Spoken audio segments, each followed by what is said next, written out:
welcome back to my channel. Sebelum itu jangan lupa di subscribe dan tekan loncengnya.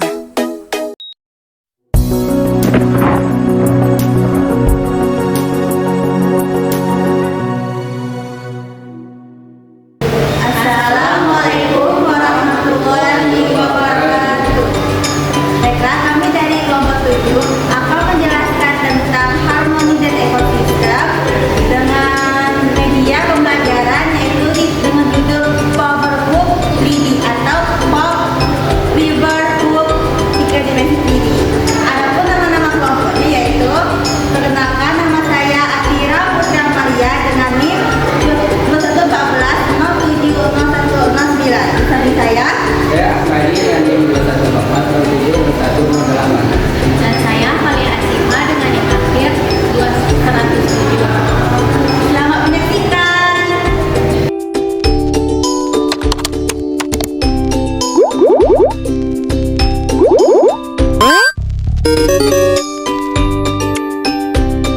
Assalamualaikum warahmatullahi wabarakatuh. Di sini kami akan menjelaskan tentang rantai makanan, jadi makanan dan piramida makanan. Dan saya sendiri akan menjelaskan tentang rantai makanan dengan menggunakan yaitu smart book. Bisa kita lihat yang digambar pada media ini. Nah, apa itu rantai makanan?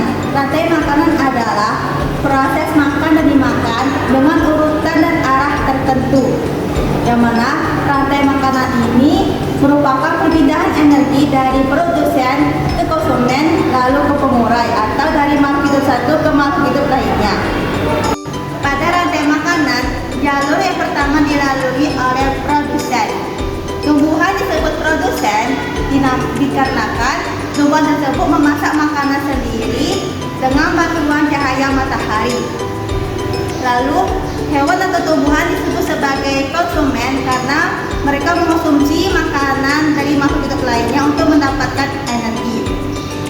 Seperti yang kita lihat pada media ini, tumbuhan di sini disebut sebagai produsen. Produsen tersebut dimakan oleh konsumen yang pertama, yaitu tikus. Dan tikus itu merupakan konsumen tingkat yang pertama. Tikus dimakan oleh ular, dan ular merupakan konsumen tingkat yang kedua. Dan ular tersebut dimakan oleh elang.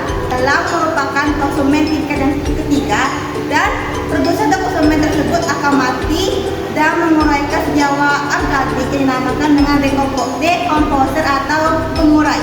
Pengurai atau dekomposer itu merupakan menguraikan senyawa organik atau daun busuk atau bangkai menjadi nutrisi yang tersimpan di dalam tanah.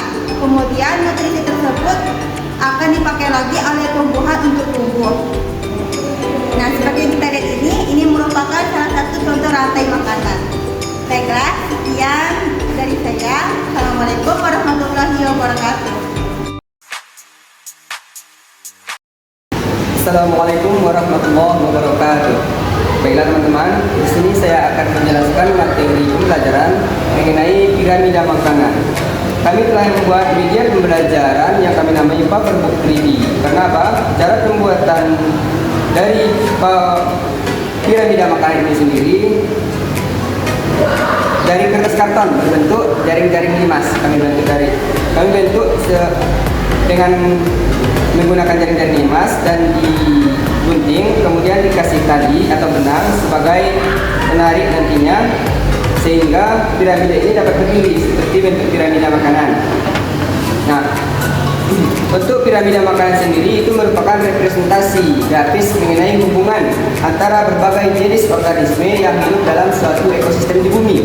Lebih jelasnya, berbagai spesies ataupun komponen biotik yang ada di ekosistem itu digambarkan dalam bentuk piramida. Setiap tingkatan dalam piramida makanan itu sendiri seperti ini membentuk susunan yang memiliki tingkat trofi yang berbeda-beda berdasarkan siapa yang memakan siapa.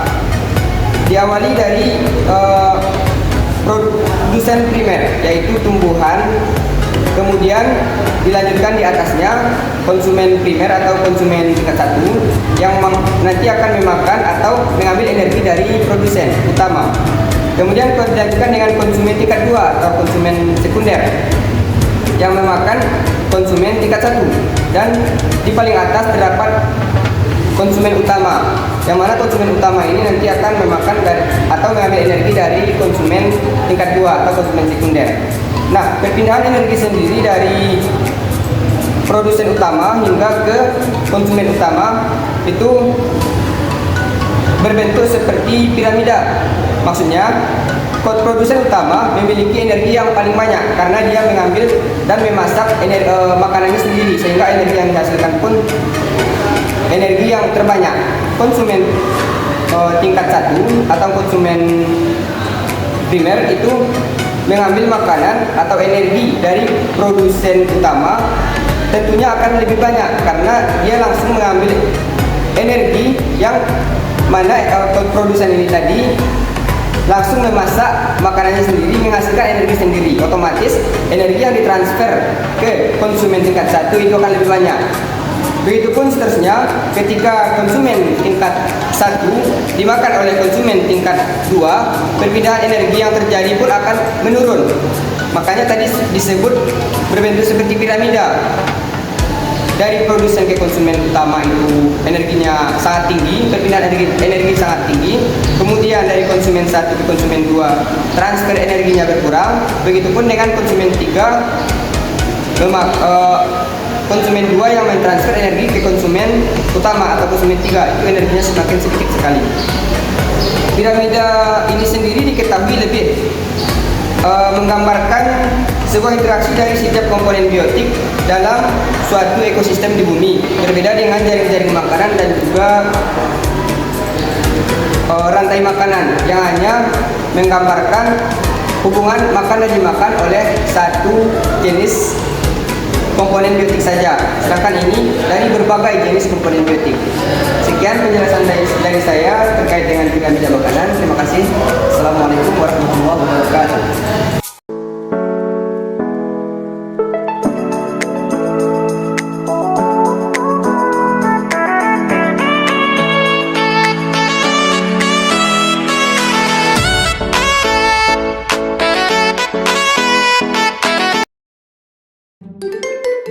Baiklah, di sini saya akan menjelaskan mengenai jaring-jaring makanan.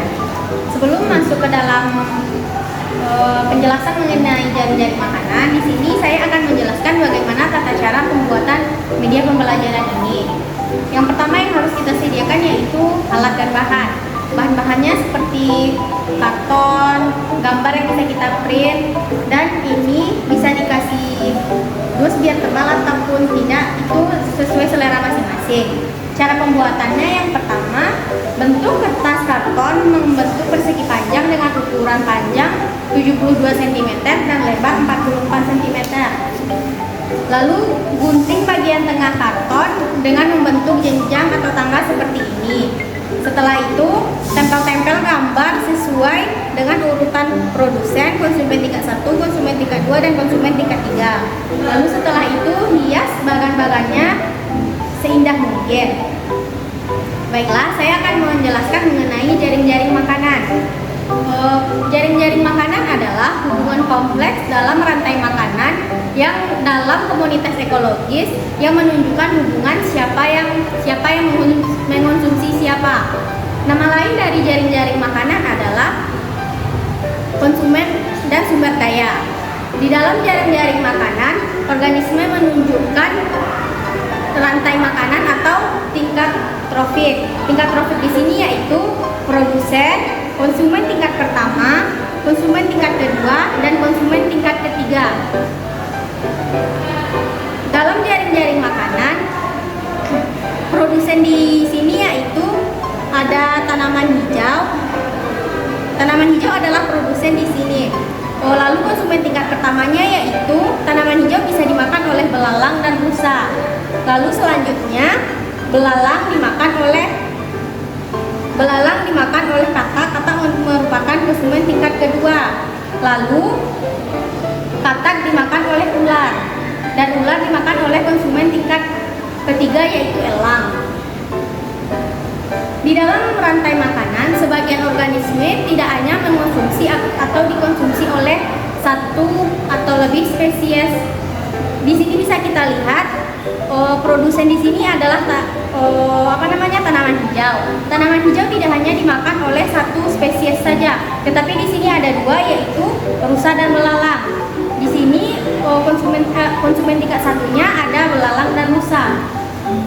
Jika salah satu komponen di dalam jaring-jaring makanan hilang atau punah, maka keseimbangan ekosistem akan terganggu. Misalnya saja, jika ular mati, maka tingkat belalang akan meningkat. Maka tanaman-tanaman petani milik petani ataupun warga akan rusak dan terganggu. Dan jika konsumen tingkat pertama, konsumen tingkat kedua, dan konsumen tingkat ketiga, dan seterusnya dapat membentuk piramida makanan, maka jaring-jaring makanan dapat dikatakan mencapai keseimbangan. Sekian. Selanjutnya saya akan menjelaskan mengenai etnosains dari harmoni ekosistem. Di sini kami akan menjelaskan ekosistem dari ikan bilik di Danau Singkara. Ikan bilik adalah ikan air tawar yang endemik yang hidup di Danau Singkara yang berada di daerah Sumatera Barat. Ikan ini memiliki nama ilmiah Rasbora tawarensis. Ikan ini memiliki ukuran panjang 5-7 cm. Ikan ini memiliki tubuh yang kecil dengan berwarna perak yang mengkilap. Dia merupakan salah satu hewan terkecil yang berada di Danau Singkara. Ikan ini memiliki kebiasaan berenang dalam kelompok dan aktif mencari makanan di permukaan air. Makanan utama dari ikan bilik adalah plankton, alga, dan serangga-serangga air yang berada di danau.